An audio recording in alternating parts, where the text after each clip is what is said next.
महाभारत के बारे में अवगत कराना था भगवान वेद व्यास को, तो वेद व्यास ने उस समय एक बात कह दी थी उसमें।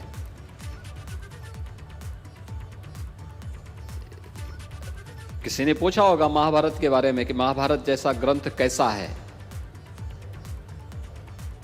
और क्या ये अलग है, क्योंकि उससे पहले वेद थे ही।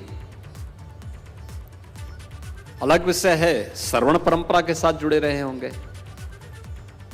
रामायण जैसा महाकाव्य आ चुका था, और सर्वश्रेष्ठ महाकाव्य था अपने समय का। आज भी लौकिक संस्कृत का सर्वश्रेष्ठ महाकाव्य माना जाता है। तो उनसे पूछा गया कि आखिर क्या है इसमें, अद्भुत क्या है? तो उन्होंने एक ही बात की थी, धर्मे अर्थे च कामे च मोक्षे च भरतर्षभ यदि हास्ति त्वदन यत्र यन्ने हास्ति न त्वत्क्वचित्। धर्म, अर्थ, काम और मोक्ष जो चार मानवीय पुरुषार्थ हैं, इनसे जुड़े हुए दुनिया के अंदर जो कुछ भी होगा वह इसमें होगा, इसमें है, और जो इसमें नहीं है वह अन्यत्र कहीं नहीं है।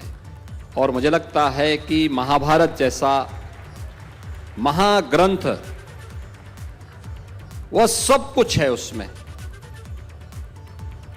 और उसमें वही सब कुछ है जो भारत के अंदर पहले से मौजूद है, जो हमारे वेदों में है, जो रामायण में है, जो उपनिषदों में है, जो पुराणों में है, वे सब कुछ उसमें निहित है। और मुझे लगता है कि हमने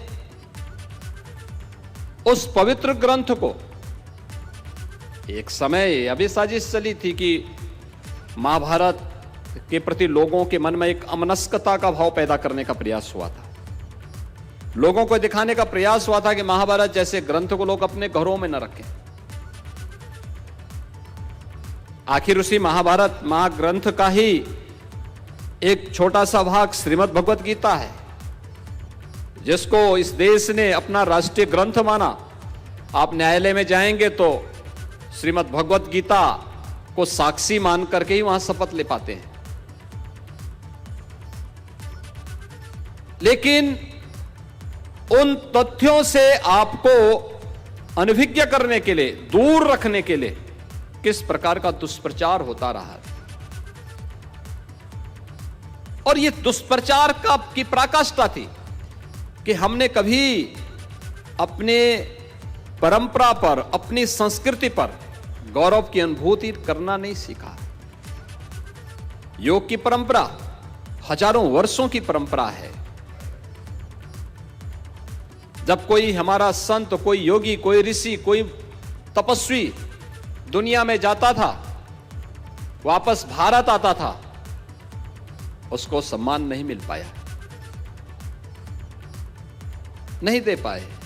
एक समय ऐसा भी था जब हमने प्रतिबंधित कर दिया कि नहीं, विदेश की यात्रा नहीं करनी। आखिर दक्षिण पूर्व एशिया के देशों तक भारतीय संस्कृति गई, इंडोनेशिया में गई, थाईलैंड में गई, लाओस में गई, कंबोडिया में गई। कोई भिक्षुक, कोई संत, कोई वैदिक विद्वान वहां लेके गया होगा, तब गया ना, उछल करके नहीं चली गई। वहां पर अलग से पैदा नहीं हो गई है।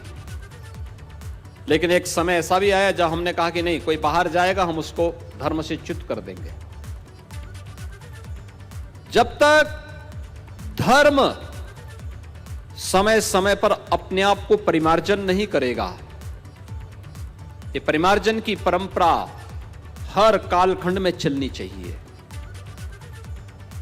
समाज को कमजोर करने वाली उन कड़ियों को हमेशा मरम्मत की जानी चाहिए, जो समाज को कमजोर, जिनके कारण समाज कमजोर होता है। राष्ट्र अंततः जिसके माध्यम से कमजोर होता है, और इस समाज की जुड़ी हुई कड़ियों को कमजोर करने वाले उन पाखंडों को, उन रूढ़िवादी तथ्यों को हमें एक एक करके दूर करना होगा।